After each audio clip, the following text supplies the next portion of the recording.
Praise the Lord.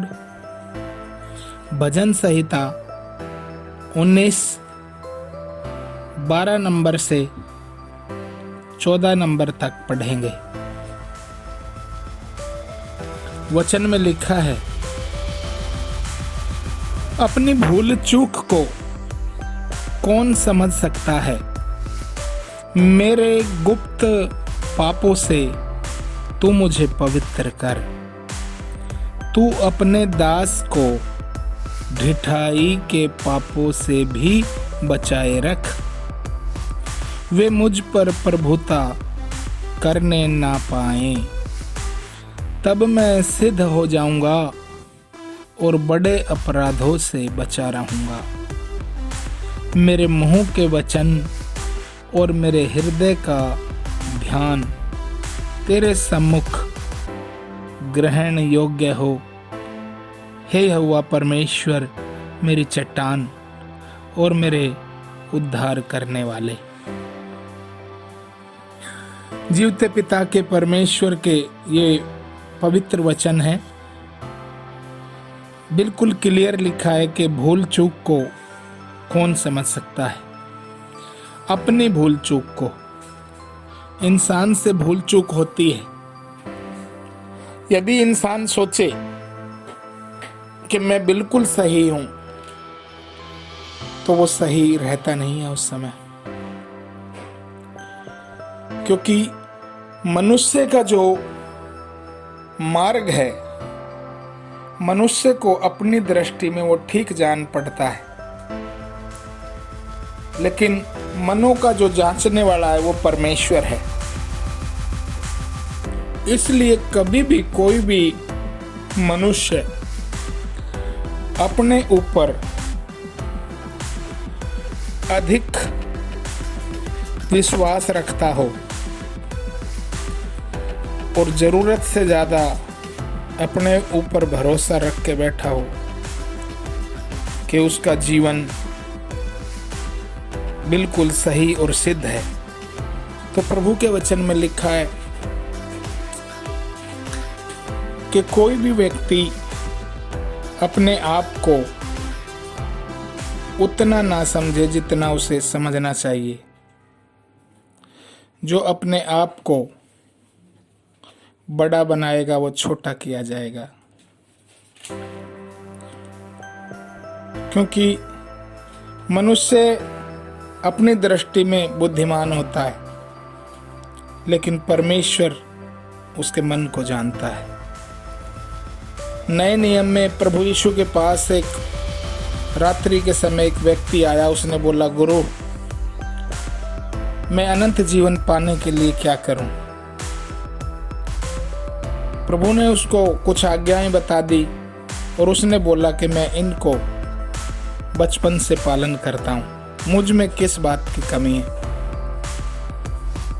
प्रभु ने जब उससे कहा कि जा अपनी संपत्ति बेच के कंगालों को दान दे दे,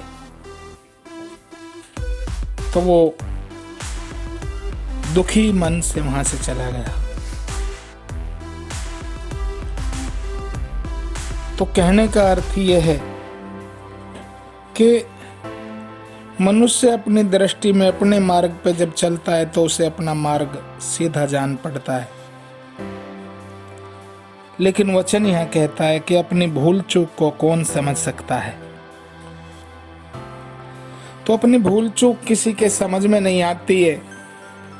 इसलिए भला यह है कि परमेश्वर के सामने नम्र हों और बालक के समान बने, क्योंकि प्रेम का रिश्ता उत्तम और गहरा और अच्छा है। क्योंकि प्रेम जो है बालक के समान बनकर ही परमेश्वर के साथ हम कर सकते हैं। क्योंकि बालक जब प्रेम करता है अपने माता पिता से, तो वो उनकी भलाई, उनके फीलिंग्स, उनके इमोशनल्स, उनकी भावनाएं उनको बखूबी देखता है, और जो उसके साथ भलाई की जाती है उसी के आधार पर वो अपने माता पिता का आदर करता और उनकी रिस्पेक्ट करता और उनको माँ और बाप कहना शुरू कर देता है, माता पिता, माँ और पापा बोलना शुरू करता है। तो इसलिए प्रभु ने भी बोला कि बालक के समान बनो। जब तक कोई बालक के समान नहीं बनेगा वो परमेश्वर के राज्य में प्रवेश नहीं कर सकता। यहाँ बोलता है अपनी भूल चूक को कौन समझ सकता है। तो अपनी भूल चूक को कोई समझ नहीं सकता, इसलिए वो कहता मेरे गुप्त पापों से मुझे पवित्र कर, मेरे गुप्त पापों से मुझे पवित्र कर। हम बाहर से कितने ही साफ सुथरे दिखाई जान पड़ते हों, लेकिन हमारे मन के विचारों में, हमारी भावनाओं में, हमारी इच्छाओं में क्या चल रहा है, गुप्त में हमारी मनोभावना कैसी है, अंतर्दृष्टि हमारी भीतर से कैसी है, वे मेरे गुप्त पाप होते हैं। मूर्खता का विचार भी पाप है। शरीर से कुछ आपने ना किया पाप, लेकिन मन में बुरे विचार पड़े हैं, तो वो गुप्त का पाप है। क्योंकि मन के अंदर के छिपे हुए विचार हर आदमी देख नहीं सकता, लेकिन परमेश्वर देखता है। जैसे धूल के कण प्रकाश में घूमते हैं, ऐसे ही परमेश्वर है जो गुप्त के हमारे सब विचारों को, सोच को जानता है। इसलिए वचन में लिखा है कि मैं तेरा उठना बैठना लेटना, तेरे विचार दूर से पहचानता हूँ। तो अपनी भूल चूक को कौन समझ सकता है। इसलिए परमेश्वर के सामने भला है अपनी भूल चूक को मान लेना और ये बोलना कि मेरे गुप्त पापों से मुझे पवित्र कर। तू अपने दास को ढिठाई के पापों से भी बचाए रख। कई बार एक ही गलती बार बार दोहराते हैं, भूल डाल देता है दुष्ट, या किसी चीज के गलती के आदी हो जाते हैं। इसलिए प्रभु का दास यहाँ कहता है कि तू अपने दास को ढिठाई के पाप से भी बचाए रख, वे मुझ पे प्रभुता ना करने पाए। क्योंकि यहाँ प्रभुता करने वाला कोई बाहर से नहीं आता, यहाँ प्रभुता खुद ढिठाई उस मनुष्य के ऊपर प्रभुता कर रही है। इसलिए वो कह रहा है कि अपने दास को ढिठाई के पापों से भी बचाए रख। वो ढिठाई के पापों से मुझे बचा के रख, वे मुझ पे प्रभुता ना करने पाए। ढिठाई एक तरह की कठोरता है, हठीलापन है। वो ढिठाई मुझ पे प्रभुता ना करने पाए। उसके बाद कहता है लेखक, लिखने वाला, तब मैं सिद्ध हो जाऊंगा और बड़े अपराधों से बचा रहूंगा। तो परमेश्वर से हम इस प्रकार प्रार्थना कर सकते हैं कि प्रभु ढिठाई के पापों से मुझे बचा के रख, वे मुझ पे प्रभुता करने ना पाएं, तब मैं सिद्ध हो जाऊंगा और बड़े अपराधों से बचा रहूंगा। क्योंकि जब कुछ छोटी गलती करते हैं, ढिठाई करते हैं बार बार, फिर उसके बाद बड़ी गलती होने में टाइम नहीं लगता। इसलिए बड़े अपराधों से भी बचा रहूंगा। जब मैं ढिठाई से बचा रहूंगा तो मेरे मुंह के वचन और मेरे हृदय का ध्यान तेरे सम्मुख ग्रहण योग्य हो। परमेश्वर से मुंह खोलकर हम बोलते हैं, मेरे मुंह के वचन और मेरे हृदय का ध्यान तेरे सम्मुख ग्रहण योग्य हो। इसका मतलब ग्रहण योग्य है नहीं, भविष्य सूचक शब्द है कि तेरे सम्मुख ग्रहण योग्य हो। हम भी ऐसी प्रार्थना कर सकते हैं कि हे परमेश्वर, मेरे मुंह के वचन और मेरे हृदय का ध्यान तेरे सम्मुख ग्रहण योग्य बने, ग्रहण योग्य हो, ऐसा बना। हमारे मुंह के वचन ऐसे बना, ऐसे दे। मेरे हृदय में मेरे ध्यान की अवस्था को सुधार। मेरे मुंह के वचन और मेरे हृदय का ध्यान तेरे सम्मुख ग्रहण योग्य बने, ग्रहण योग्य हो। हम ऐसे दुआ कर सकते हैं। हे यहोवा परमेश्वर, मेरी चट्टान और मेरे उद्धार करने वाले। हे यहोवा परमेश्वर, मेरी चट्टान, मेरे उद्धार करने वाले। यदि हमारा भरोसा उस पर है तो हम उससे कह सकते हैं, हे मेरी चट्टान, हे मेरे उद्धार करने वाले। क्योंकि जिसने उद्धार किया वो ही है जो ढिठाई के पापों से बचा सकता है। वही है जो हमारी भूल चूक के प्रति हमें जागृत कर सकता है। वही है जो हमारे गुप्त पापों से हमें पवित्र कर सकता है। वही है जो ढिठाई को हमारे ऊपर प्रभुता करने नहीं देगा। वही है जो हमारे वचन को ऐसे बनाएगा कि उसके सम्मुख ग्रहण योग्य हो।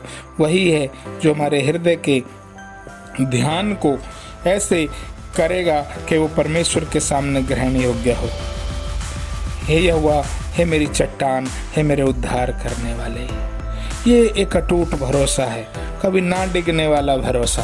बुराइयां तो बहुत सारी हैं, लेकिन भरोसा वहीं का वहीं है। मजबूत भरोसा है परमेश्वर पे। वो कहता है, हे मेरी चट्टान, हे मेरे उद्धार करने वाले। क्योंकि प्रभु ने जब उद्धार किया, कैसे किया? जब हम पापी ही थे, जब हम क्रूस के बैरी ही थे, जब हम भक्तिहीन थे, तब वो हमारे लिए मरा। जब वो हमारे लिए मरा तो क्या वो हमारा परमेश्वर, हमारी चट्टान नहीं है? क्या वो हमारा उद्धार करने वाला नहीं है? जिसने उद्धार किया और जिसने जो मेरी चट्टान बना, वो मुझे इन तमाम पापों से भी बाहर निकाल लेगा। उसके वचन में लिखा है, बोलता है पौलुस कि मेरा परमेश्वर मुझे हर एक मेरे अपराध से छुड़ाएगा और छुड़ाकर मुझे सुरक्षित स्वर्ग स्थानों में पहुंचा देगा। तो मेरा परमेश्वर यीशु मुझे मेरे प्रत्येक अपराध से, पाप से छुड़ाएगा और छुड़ा कर रखेगा और स्वर्ग स्थानों में पहुंचा देगा। तो हमें उस पर आशा रखनी है, हमेशा आशा रखनी है। प्रार्थना करना कभी छोड़ना नहीं। उसको अपनी चट्टान समझ के, वो हमारा उद्धार करने वाला है, उस विषय को समझते हुए हमें कभी हौसला नहीं हारना, हिम्मत नहीं हारनी और अपने जीवन को पवित्र करने के लिए उसके हाथों में देना है। क्योंकि वचन में लिखा है कि मैं पवित्र हूँ, इसलिए तुम भी पवित्र बनो।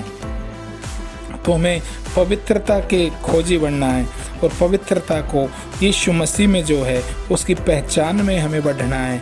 और उसकी पहचान में जितना हम उसको जानेंगे, जितना हमारी अंतर्दृष्टि यीशु मसीह को देखने के लिए खुलेगी, उतना ही उसकी ओर से अनुग्रह हमारे ऊपर खुलेगा और उसका तेज और उसका व्यक्तित्व हमारे अंदर से दिखना शुरू हो जाएगा। हमारे अंदर से वो यीशु मसीह दिखना शुरू हो जाएगा। इसलिए ज़्यादा से ज़्यादा मसीह की पहचान में बढ़ना है, क्योंकि वही हमारा उद्धार, वही हमारा छुटकारा, वही यीशु मसीह हमारी पवित्रता है। और पूर्ण भरोसा रखना, उसको बोलना कि वो मेरी चट्टान है, वो मेरा उद्धार करने वाला है। प्रभु का धन्यवाद इस वचन के लिए।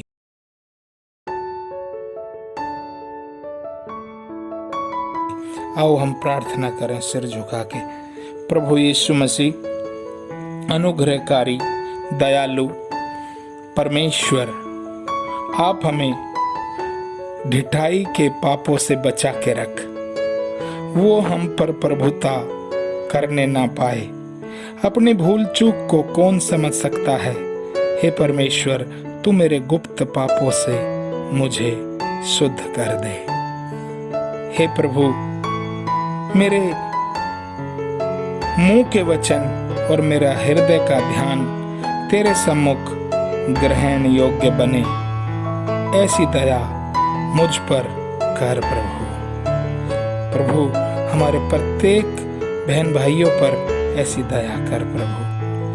और परमेश्वर, हमारी भूल चूक के विषय में हमें जागृत रख प्रभु, और हमारे सारे मन के सोच विचारों को और हमारे चाल चलन को प्रभु यीशु आप ही नया बनाए, शुद्ध करे, पवित्र करें। तेरे वचन में लिखा है, निकम्मा चाल चलन जो बाप दादाओं से चलता आता था, उससे हमारा छुटकारा सोने चांदी से नहीं, प्रभु यीशु मसीह के लहू से हो चुका है। इसलिए प्रभु यीशु के लहू में प्रभु जी सारी ढिठाई के बंधनों से छुटकारा दे।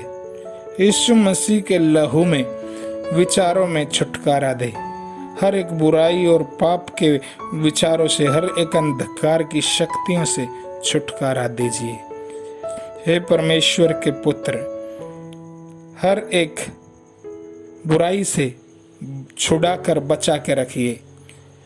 और हे परमेश्वर, हर एक की आत्मा में, भीतरी मनुष्यत्व में अपना बल दे दीजिए, और अपनी शक्ति के प्रभाव में, अपनी पहचान में प्रभु यीशु आप इन सब को बढ़ा दीजिए। प्रभु यीशु मन की आंखें खोलकर ज्योतिर्मय कीजिए। हमें प्रकाश की आत्मा, ज्ञान की आत्मा दे दीजिए। आपका पवित्र भय हमारे हृदय में दीजिए, जो अनंत काल तक स्थिर रहता है। ऐसा पवित्र भय हमारे भीतर अपना दीजिए। बुराई से बचाइए प्रभु यीशु।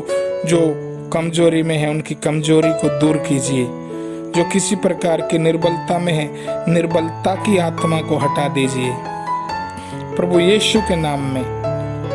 कोई भी परमेश्वर किसी प्रकार के हठीलेपन में, वो हठीलापन यीशु के नाम में जाता रहे। प्रभु यीशु मसीह कोई थकान में है, उसकी थकान यीशु के नाम में दूर हो। कोई पिता परमेश्वर किसी भी बुराई में या पाप में या बुरी आदत में पड़ा है, उसकी वो बुरी आदत और हर एक पाप का स्वभाव यीशु के नाम में टूट जाए। प्रभु यीशु के सामर्थ्य नाम में टूट जाए, यीशु के लहू में नष्ट हो जाए, और परमेश्वर का आत्मा बल के साथ उतरे प्रत्येक के ऊपर, और भीतरी मनुष्यत्व में मजबूती प्राप्त करें, और इनका अंतकरण और अंतर्दृष्टि प्रभु यीशु के अनुसार उसकी इच्छा में बन जाए। और परमेश्वर पिता की सामर्थ, प्रभु यीशु आपका अनुग्रह, पिता परमेश्वर का प्रेम, प्रभु यीशु मसीह पवित्र आत्मा की संगति सबके साथ साथ बने रहे।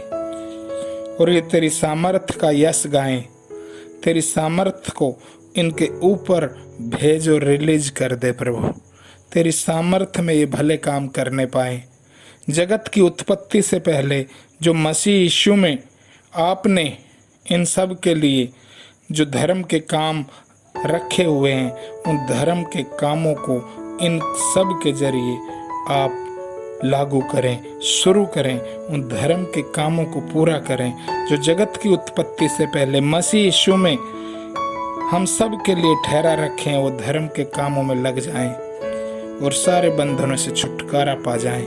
यीशु मसीह नासरी के नाम में विनती प्रार्थना मांगते हैं। हर एक बीमार चंगा हो जाए, हर एक परमेश्वर हताशा दूर हो जाए यीशु नाम में। यीशु के नाम में पूरी चंगाई मिल जाए, मन में चंगाई मिल जाए यीशु के नाम में। मन चंगा हो जाए, विचारों में शुद्धता आ जाए यीशु के नाम में। सारी महिमा आदर आपको देते हैं। प्रार्थना यीशु नाम में मांगते हैं, आमीन।